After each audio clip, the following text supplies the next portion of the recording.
Flyover থেকে আজকেও আপনাদের মাঝে চলে আসলাম এটি খুবই দুঃখজনক বিষয় নিয়ে, বা হচ্ছে যারা ভিসা ক্যান্সেল হয়ে যায় বা হচ্ছে ভিসাগুলো অনেকে হচ্ছে ভিসা হওয়ার পরও যায় না, এই ধরনের মানুষের নিয়ে আজকে একটু কথা বলবো। যে বেশ কিছুদিন আগে আমরা হচ্ছে রাশিয়াতে পাঠানোর জন্য আমরা হচ্ছে সময় নিয়েছিলাম 4 থেকে 6 মাস। তো তার 6 মাসের মাথায় হচ্ছে সে এম্বাসি ফেস হয়। তো 6 মাস মাথায় এম্বাসি ফেস হওয়ার পরে কিন্তু সে হচ্ছে সে অ্যান্সার দেয়, এম্বাসিও ফেস করেছে, বাট সে বলে যে যাবে না। আমরা যখন একটা বই রিসিভ করি আমরা বলে দিই নিজের কারণে যদি রাশিয়াতে কেউ যদি না যায়, ওয়ার্ক পারমিটে যদি স্বেচ্ছায় যদি কেউ হচ্ছে ক্যান্সেল করে অবশ্যই ড্যামারেজ দিতে হয়। অবশ্যই তাকে ড্যামারেজ 2.5 থেকে 3 লক্ষ টাকা পর্যন্ত ড্যামারেজের একটা নির্ধারণ সময়। একটা লোকে হচ্ছে ভিসা হয়েছে, ম্যান পাওয়ার হয়েছে, এয়ার টিকিট হয়েছে, 3টা জিনিস হওয়ার পর একটা প্রথম হচ্ছে অফার লেটার, পারমিট, এরপর হচ্ছে ভিসা, এরপর হচ্ছে বিএমইটি ক্লিয়ারেন্স, ম্যান পাওয়ার, আচ্ছা এরপর হচ্ছে ফ্লাইট টিকিট। এই 5টা জিনিস হওয়ার পর একটা লোক যদি না যায়, এখন আপনার কথা অনুযায়ী বলুন তো তাকে তার জন্য কি পদক্ষেপ নেওয়া উচিত? আইনগত পদক্ষেপ নেওয়া উচিত নাকি উচিত না? তো আমাদের ক্ষেত্রে আমরা এমন করতে পারি না, কারণ আমাদের সেক্টরটা টোটালি হচ্ছে ম্যান পাওয়ারের বিষয়। ঠিক আছে, আমরা আইনগতভাবে একজনকে আমরা কোনোকে হেনস্থ করতে পারি না।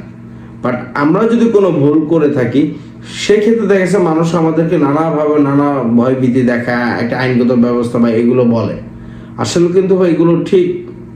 তাহলে আমরা কি করবো যখন আপনি ফল করেন বা আপনি যখন যাবেন না, ভিসা ক্যান্সেল হয়ে যায়, ভিসা হওয়ার পর একটা লোক যদি না যায়, ভিসা হওয়ার পর ভিসা হয়েছে, ম্যান পাওয়ার হয়েছে, এয়ার টিকিট হয়েছে, ফ্লাইটের দিনও সে যায়নি, তখন আপনার উচিত, আপনাকে কি করণীয় উচিত? এই ধরনের মানুষদেরকে আপনি কি বলবেন? এই ধরনের মানুষকে আপনি কি বলবেন? হয়তো অ্যাবনর্মালও বলতে পারেন, বা হচ্ছে সে মেন্টালিটি ভাবে পুরোপুরি প্রিপেয়ার ছিল না যে সে বিদেশে যে কাজকর্ম করবে, বা তার অনেক টাকা আছে, সে হঠাৎ করে মুড চেঞ্জ হয়ে গেছে। এই জন্যই তো আমরা হচ্ছে জরিমানাটা তো আমরা আমাদের পকেট ছিল না, এম্বাসি ফেস করছে, ওয়ার্ক পারমিট আমরা এনে দিছি, অফার লেটার এনে দিছি, তারপরও যদি না যায় তাহলে অবশ্যই ড্যামারেজ দিতে হবে। তো এমন এক ভদ্রলোকের আমি একটু গল্প শোনাই, তার গ্রামের বাড়ি কোথায় আমি সেটাও আমি শোনাই। আচ্ছা, হচ্ছে তার গ্রামের বাড়ি ভোলা, তিনি হচ্ছেন ঢাকার বাসিন্দা, গ্রামের বাড়ি হচ্ছে ভোলা। কোন জেলা আমি সেটাও বলে, ইলিশা ভোলা সদরে পড়েছে, বরিশাল বিভাগ।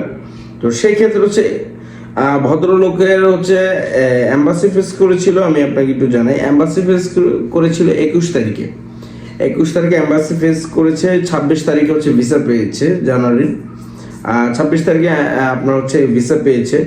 তো ভিসার মেয়াদ পেয়েছে হচ্ছে 77 দিন। এই হচ্ছিল তার ভিসা। দেখতেই পারতেছেন আমার হাতে, এটা কিন্তু একটা হচ্ছে রাশিয়ার ভিসা, আমার হাতে দেখতে পারতেছেন এটা কিন্তু রাশিয়ার ভিসা পেয়েছে। বাট ভিসা পাওয়ার পরও সেই ভদ্রলোকটি কেন যায়নি? বিষয়টা কেমন না? অনেকের মনে প্রশ্ন আসতে পারে আমাদের কোনো ত্রুটি আছে কিনা। আচ্ছা, এখানে ওই ব্যক্তির হচ্ছে 2টা জিনিস কাজ করে। হয়তো বর্তমান রাশিয়াতে একটা যুদ্ধ চলে, থমথমে পরিবেশ, তারপর মানুষ যারা সাহস করে যাচ্ছে আলহামদুলিল্লাহ তারা কাজ করতেছে, কাজ পাচ্ছে। বাট কিছু লোক ভয় পেয়েছে বা কেউ তাকে উস্কানি দিচ্ছে, তোকে যুদ্ধে পাঠাবে কোনো এজেন্সি বা কোনো দালাল, কোনো এজেন্ট তাকে হয়রানি করে। এই 2টি কারণে হয়তো, বা তার হচ্ছে তার ডিসিশনটা সঠিক ছিল না। এই 3টি কারণে মূলত একটা লোক হচ্ছে বিদেশ যেতে ক্যান্সেল করে, এমন বহুত দেখেছি। তো আমাদের এই রিসেন্টলি ফেব্রুয়ারিতে তার ফ্লাইট ছিল, এই ফেব্রুয়ারি মাসের 4 তারিখে ফ্লাইট ছিল, এই গত 4 তারিখে। তো এখানে আমাদের 2জন লোক হচ্ছে ক্যান্সেল হয়েছে, যায়নি। 2জন লোকের মধ্যে হচ্ছে একজন হচ্ছে আমরা ফ্লাইট টিকিট পর্যন্ত করছি, 2বার টিকিট কাটা হয়েছে, তারপর সে লোক যায়নি। একবার বলেছে যাবে, আমরা রিকোয়েস্ট করার পর ওকে হয়েছে, তারপর আবার আরেকবার রিকোয়েস্ট করছে আমি যাব না। তাহলে বুঝেন এই লোকটা কি আমরা জরিমানা কি আমরা সাধে চেয়েছি, কোনো চেয়েছি? তাইলে বুঝুন এত কিছু হওয়ার পরও এই দেখেন ভিসা তো দেখছেন আপনি, এখন ম্যান পাওয়ার হয়েছে কিনা সেটা দেখবেন না। এই হচ্ছিল ম্যান পাওয়ার সিল, এই দেখুন এই হচ্ছিল ম্যান পাওয়ার সিল, দেখতেই পারতেছেন, এটা কিন্তু হচ্ছে ম্যান পাওয়ার সিল। এখানে এখানে দেখেন ম্যান পাওয়ার সিল লাগানো আছে, দেখতে পাচ্ছেন? আচ্ছা, এটা ম্যান পাওয়ার সিল, তাইলে বুঝেন আমরা সঠিকভাবে পাঠানোর পরও হচ্ছে সব কিছু, তাদের লোক কিন্তু একই ব্যাচমেট, তারা হচ্ছে বন্ধু, গার্মেন্টস ওয়ার্কার গেছে, তারা কিন্তু আলহামদুলিল্লাহ তারা কাজে যোগদান করেছে, বাট সেই লোক কিন্তু যায়নি। তাইলে বুঝেন ভাই, শুধু শুধু দোষ কি আমরা এজেন্সিরাই করি? আপনারা কি করেন না? এটাই ভাই, বিদেশ যাওয়ার আগে সর্বপ্রথম আপনি ডিসাইড করুন যে আমি হচ্ছে যাব কি না। তারপর ডিসাইড করেন হচ্ছে আপনার টাকা ঠিক আছে কিনা, আপনার টাকা ক্যাশ আছে কিনা, রেডি আছে কিনা। আমাদের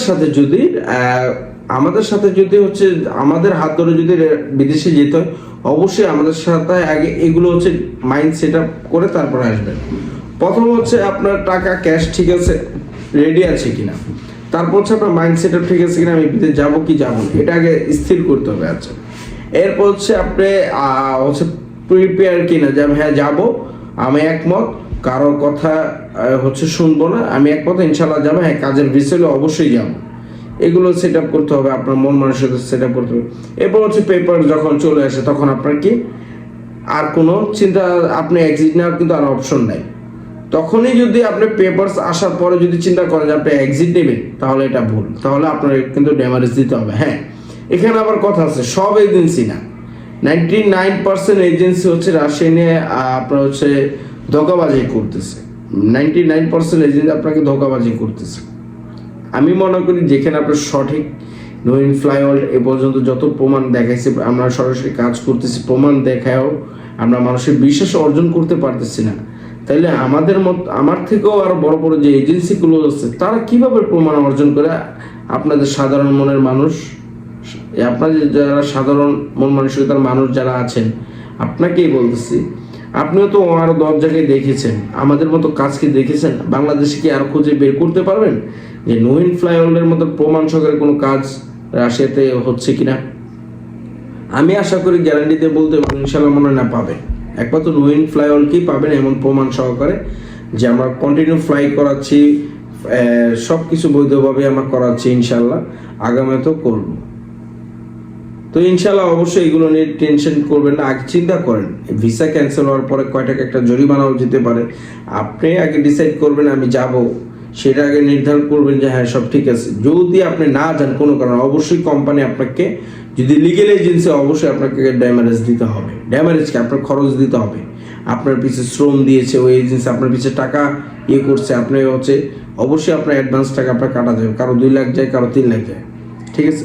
আর সব কিছু হওয়ার পরও যদি নর্মালি আপনি 3-3.5 লাখ টাকা, 2.5 থেকে 3.5 লাখ টাকা নর্মালি একটা খরচ আছে, এটাই স্বাভাবিক।